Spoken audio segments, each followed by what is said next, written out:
नमस्कार बंधुरा आज के आमी रान्ना करब এই যে দেখছেন না মামার বাড়ি থেকে গাছের লাউ ডাবা কেটে নিয়ে আসলাম। এই লাউ শাক দিয়ে বেগুন দিয়ে আলু দিয়ে ঝিম দিয়ে আর বড়ি দিয়ে আমি একটা তরকারি তৈরি করব। তো আমি এই সব তরকারিগুলো কেটে কুটে গুছিয়ে নিই, তারপরে আমি রান্না দেখাবো। বন্ধুরা সব সবজি আমি কেটে ধুয়েছি। এখানে কটা ছিম কেটেছি, কাঁচা লঙ্কা কেটেছি, দুটো আলু কেটেছি আর একটু বেগুন, তার সঙ্গে আছে বড়ি আর এই যে লাউয়ের ডাঁটা শাক একসঙ্গে কেটে নিয়েছি।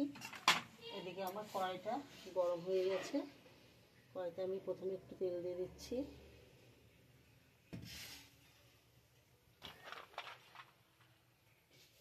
আমি বড়িগুলো দিয়ে দিচ্ছি। বড়িগুলো আমি একটু নেড়ে চেড়ে ভালো করে লাল লাল করে ভেজে নেব। এই বড়িগুলো দেখছেন না বন্ধুরা, এই বড়িগুলো আমার ঘরে দেওয়া, আমার বৌমা দিয়েছিল। এই যে এই বড়িগুলোর বয়স এখন 1 বছর চলছে, এখনও অনেক বড়ি আছে। সেই ঘরে দেওয়া কুমড়ো, কাঁচি কুমড়ো পাতা দিয়ে আর কড়াইয়ের ডাল দিয়ে বড়ি দেওয়া, এই বড়িগুলো খুবই টেস্টি। আমি একটু নেড়ে চেড়ে আর একটু ভেজে নেব।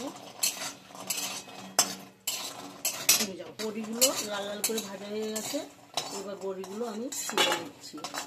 এই কড়াইতে আমি আর একটু তেল দিয়ে দিচ্ছি। তেল গরম হয়ে গেছে, আমি প্রথমে বেগুনগুলো একটু ভেজে নেব।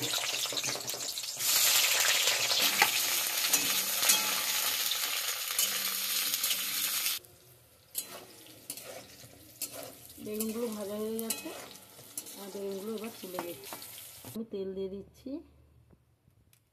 এই তেলের মধ্যে আমি কটা পাঁচফোড়ন, একটা শুকনো লঙ্কা আর একটা তেজপাতা দিয়ে দিচ্ছি ফোড়নে। হয়ে গেছে, আমি আলু দিয়ে দিচ্ছি।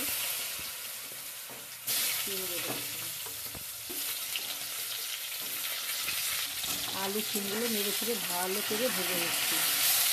আলু ভালো করে ভাজা হয়ে গেছে। আমি 1 চামচি মতন আদা দিয়ে দিচ্ছি আর 4টে মতন কাঁচা লঙ্কা। আর একটু আমি নেড়ে চেড়ে নেব।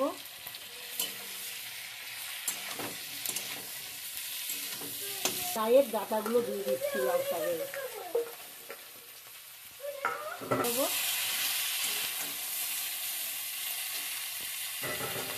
এর মতন আমি নুন দিয়ে দিচ্ছি।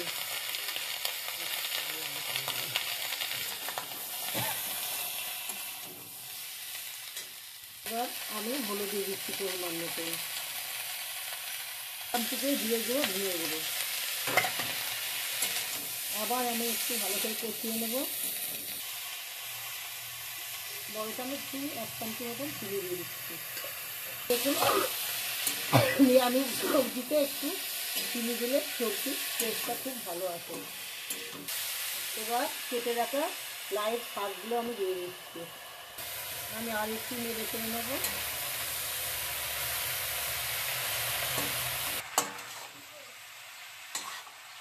আর একটু আমি কষে নেব।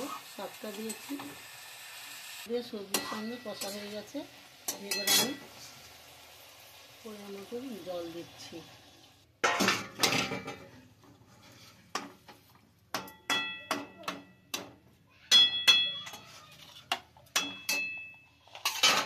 এই ভাজা বড়িগুলো দিয়ে দিচ্ছি। দিয়ে আমি এবার একটু ঢেকে দিচ্ছি 5 মিনিটের জন্য।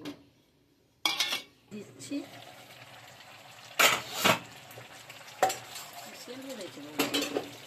ভেজে রাখা বেগুনগুলো আমি দিয়ে দিচ্ছি।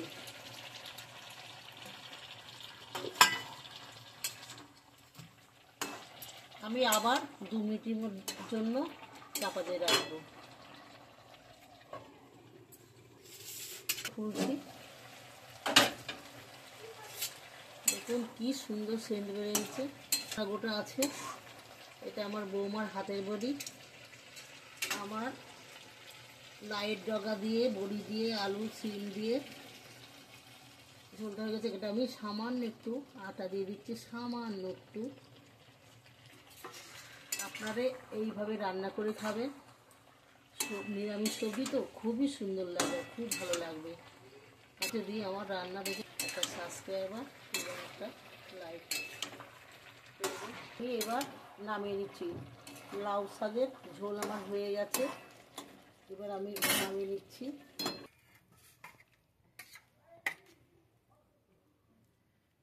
শাক ডগা দিয়ে সবজি দিয়ে আমার ঝোল হয়ে গেছে, শাকের ঝোল। আপনারা আমার এই রান্না দেখে যদি ভালো লাগে, সবাই আপনারা আমার সাথে থাকবেন এবং কালকে আবার আমার ঠাকুমার রান্না করে দেখা হবে। আসি।